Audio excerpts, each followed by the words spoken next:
What's going on, people? We are Tottenham TV here, back here for another episode of Player Ratings. Newcastle 2, Tottenham 2 in a disastrous draw, you got to say that. Couldn't hold on to a lead once again. And now let's get in and dissect each player's performance, starting off with Hugo Lloris. We gave him an 8. One really fantastic save that really kept us in the game at the time. He made 4 saves overall during the game, and I thought that it was the performance that we like to see from Hugo. I don't think he could have done much with the goal, especially from Willock's close range one. But look, I think good performance from Hugo, much better than we can say for much of the other players on the pitch. Yeah, that save for Dale in the first half was world class. Unbelievable reactions. He also had that moment as well when Newcastle were 1-on-1 and he came charging out of his goal to clear it as well. That was important. Otherwise, it could have been Newcastle in on goal. And he made, I think, with Almiron, made a really good save, tipping it wide from the post. So I think he did have a really strong performance, and it's a shame that he had to make so many saves against a Newcastle team that usually don't get many shots off. But what can we do? It is what it is, unfortunately, with Spurs at the moment. But Hugo actually had a very good game. Moving on to Japhet Tanganga, we gave him a 3. Unfortunately, Japhet really struggled in this game, in my opinion. Following on from his performance at right back against Aston Villa, which he looked really, really strong performance. You got to say about Japhet, first goal, he had his hand in the first goal for Newcastle with an absolutely poor distribution, which led to it coming back with Sanchez's poor distribution. And I think he got away with a couple as well in the second half, which he really should have dealt with better. On another day, he probably would have got punished, which he didn't. But yeah, look, really poor performance in my opinion from Japhet, and I felt that he was just struggling time and time again with what Newcastle were throwing at him. He didn't seem comfortable from right back, and not only was he bad defensively, which is not usually what happens, but going forward as well. I think on the ball he had a serious lack of quality, really. When Newcastle pressed him, he seemed to panic a lot in possession, and he didn't really have a way to play out of possession. And unlike against Villa, where he was using his strength and his speed to get out of situations, he wasn't really doing that against Newcastle. And I felt like he got found out a bit, really, in that right back spot. When he got hit, the number of times he got forward in crossing positions and either passed it back or lost possession and wasn't able to really affect the game in the final third. But I thought the second goal, he didn't close down his man from the cross. Really should have got tighter to Matt Ritchie and shouldn't have allowed the cross, which he did.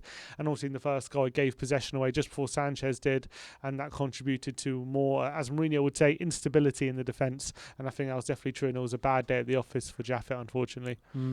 Let's move on to Davinson Sanchez. We gave him a 2. I mean, after Davinson's good performances of late, I mean, this really showed his true colours once again, unfortunately, for Big Dave. First goal, like I said, for Japhet, poor distribution, which came back for Davinson, which was even worse distribution from Davinson. Second goal, I don't even want to talk about the second goal. It was absolute comedy of error from Davinson Sanchez. Literally absolute calamity, man. Absolute calamity. He didn't look comfortable all day long, really, Davinson, and I thought he was making mistake after mistake. Confidence just going like that throughout the whole game and just completely nosedived. And these are the performances from Davinson that we've been accustomed to, obviously not of late, but rearing its ugly head once again. And I just want to say about the racial abuse that he suffered after the game, no matter what kind of performance you put in on the pitch, that is not literally just, it is disgusting, and I completely condemn everything that happened after that game. Yeah. The racial abuse is obviously completely unacceptable and uncalled for and not welcome in any walk of life, and is definitely not welcome in the football community. In terms of his performance yesterday, it was pretty shambolic, I must say. He was pretty horrendous the whole game. In possession, he was absolutely woeful. I think he lost possession 21 times, which is really, really bad. 21 times he lost possession, which is awful. I thought his defending, not only for the 2 goals was he at fault, a number of times he was caught ball watching. The Dwight Gale chance was because he was caught ball watching. The Joe Linton chance was also partly his fault, and Tanganga tried to make up for it, and he got caught out because of it. Time and time again, wasn't it? Literally throughout the whole game. And he really, his defensive partner, we'll get onto in a minute, really outshone him. And Sanchez was so bad. I mean, he was a big reason, unfortunately, why we didn't take the points yesterday. He really was, and he contributed a lot to our failings yesterday. And it all culminated with that last goal, where he literally barged into Rhoden, and allowing Willock a free shot. It was just horrendous from Sanchez. Yeah, let's move on to Joe Rhoden. We gave him a 7. In terms of Joe Rhoden, a 100,000,000% our best defender on the day. He made some really important blocks, really important interceptions. I felt that he was confident. And you could see there with the amount of clearances he made, the amount of block shots he made. I think that if he wasn't there, we could have lost the game dramatically. Really, could have been a repeat of that last game of the season when we lost 5-1 to Newcastle. But he was there, and it's really weird with Joe Rhoden. Well, not really weird with Joe Rhoden, but every single part of the season we seem to have the best defender or flavour of the month in defence. Starting off the season, it was Eric Dyer. Then it moved on to Toby Alderweireld. Then recently it's been Davinson Sanchez. And now it looks to be Joe Rhoden if he can keep up these performances. Yeah, another strong performance from Rhoden. Definitely our best defender, as you say. I thought, compared to Sanchez, in terms of possession lost, Sanchez 21, Rhoden 5. Like, Rhoden was blocking a lot more shots. He was making a lot more tackles. He was just a lot more combative. He was involved. He was making a lot of key interceptions as well, Rhoden. And it was a strong performance from him. I was happy with his performance. And unfortunately, the rest of the defence were not up to his level. But he actually put in a pretty competent display. I must say, he was actually pretty good. And if even the other players were even half his level, we probably could have won yesterday. But unfortunately, he was the best of a bad bunch, and that's the reality. Which moves us on to Sergey Regulon. We gave him a 4. He did always look to get forward. He was bombing it up their left-hand side, but coming the other way was the real problem. I felt he was getting rinsed time and time again on our left-hand side of the pitch. And also that he missed that header at the back post, which did let Willock in as well. So he gets marks down for that. But I think that there's something a bit off with Regulon at the moment. Maybe it is down to injuries, and he's not fully fit just yet, but he's not playing as well as he has been kind of first half of the season. Yeah, he's definitely off the pace. Since his injury, which has not been great. I remember even in that West Ham game, he didn't look comfortable and he looked off it, and we were saying, maybe he just needs time to get bed back in. But it's been a few weeks now, and he still doesn't look comfortable. So I don't know what's going on there. In terms of his attacking threat, there wasn't too many opportunities. I remember him really making a difference in the final third, or really putting crosses in, or getting a shot off or anything. So he didn't have that. And yeah, Jacob Murphy had a lot of joy against him on that right hand side, a lot of joy, and that was a big down mark on Regulon's performance. And hopefully he gets back up to scratch as soon as possible. But yeah, since his injury, definitely something's been wrong with Reggie. Which moves us on to the General Pierre-Emile Højbjerg. I mean, at times he was doing his great general work in the middle of the park, blocking, intercepting, making himself a clear nuisance. But there were some really bad marks in there from Højbjerg as well. Obviously, that lazy tackle which let Joe Linton in to score, you've got to give him marks down for that. That's really uncharacteristic from Pierre.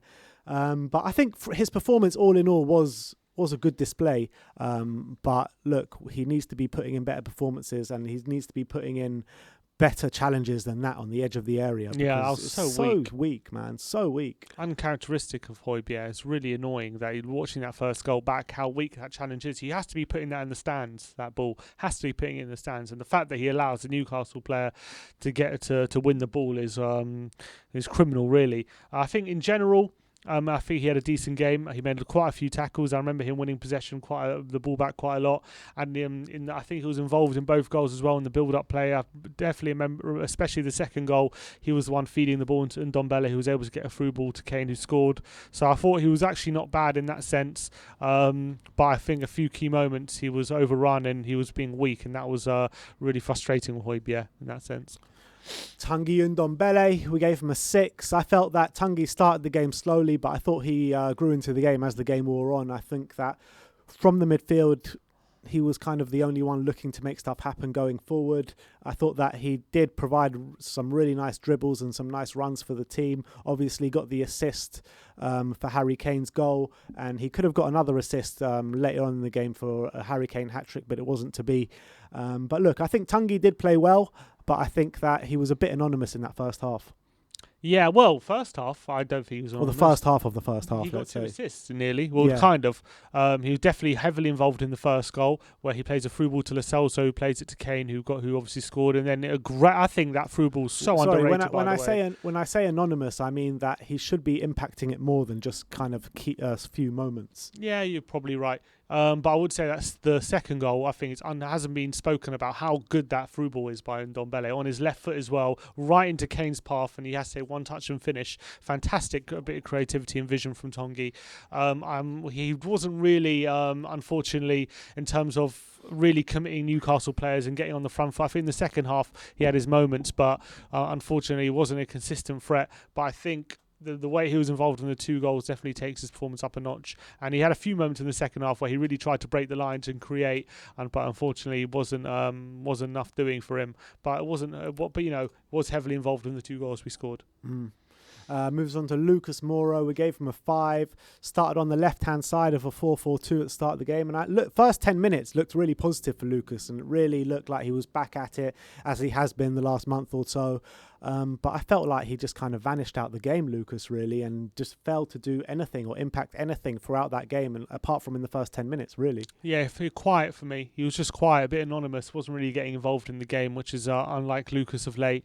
And it was a bit of performances we saw earlier in the season rather than the performances that we've seen in the past few weeks.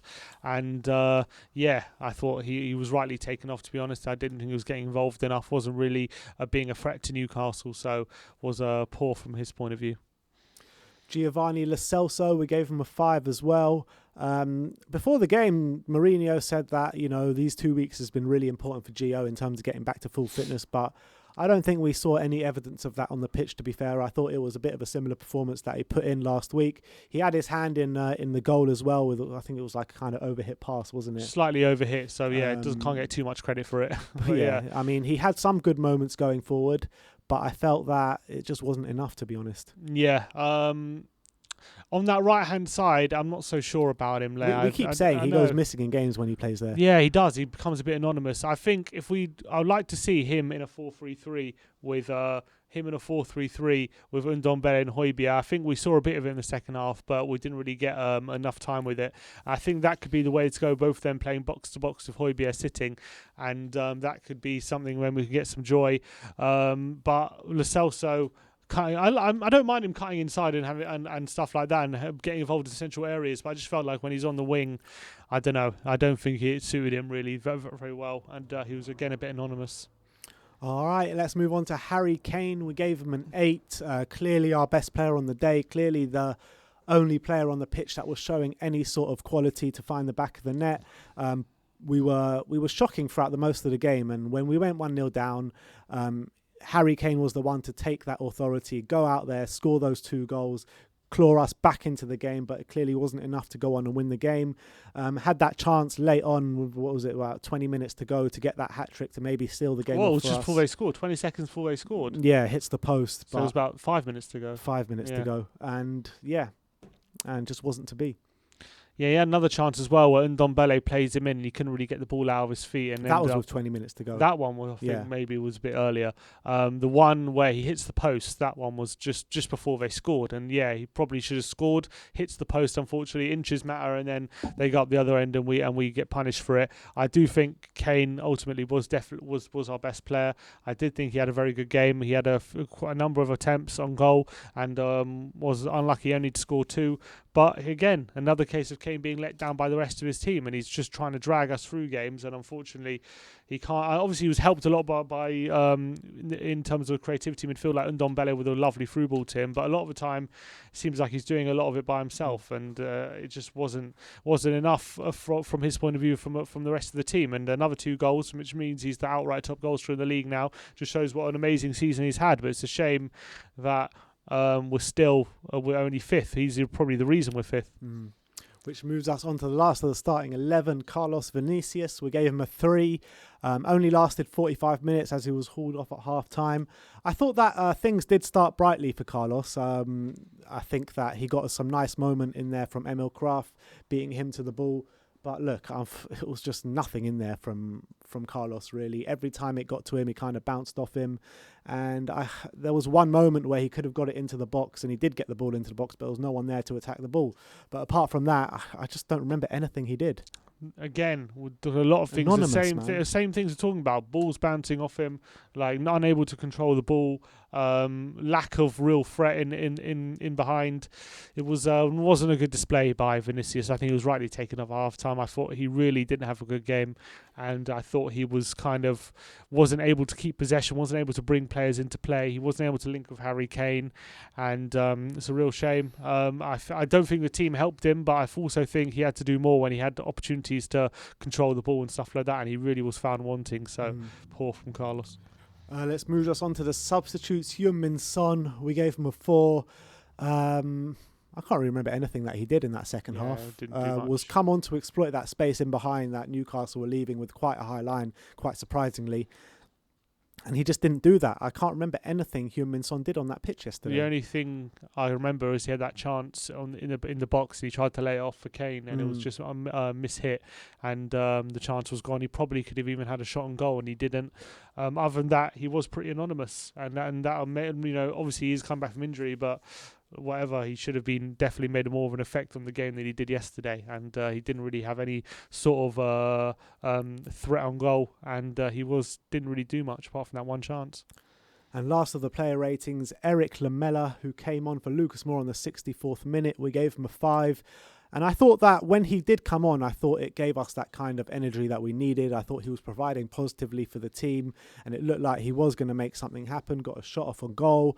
But the big moment was when he was bearing down. He had Kane to one side, Son on the other side, and just dawdled, and finally made the pass, but it was way too late, and the chance had already gone. I think that happened once or twice, to be fair, during the game. And look, Lamela, as we always say, he provides the energy, he provides the kind of mentality to go on and kind of attack the other side, but he just dawdles too long on the ball and misses opportunities. That was his big failing yesterday. A couple of occasions he could have played in Ndombele on goal, and ignored him, and he hung onto the ball too long, and ended up being fouled and winning a free kick. Ndombele, not Kane. I know. The second time the second time he had Son there running in on goal, laid that pass, then he had Kane, and he waited, I think he got tackled, and the tackle fell to Kane, and obviously he hit the post. But a couple of opportunities which would really frustrate Mourinho in that sense.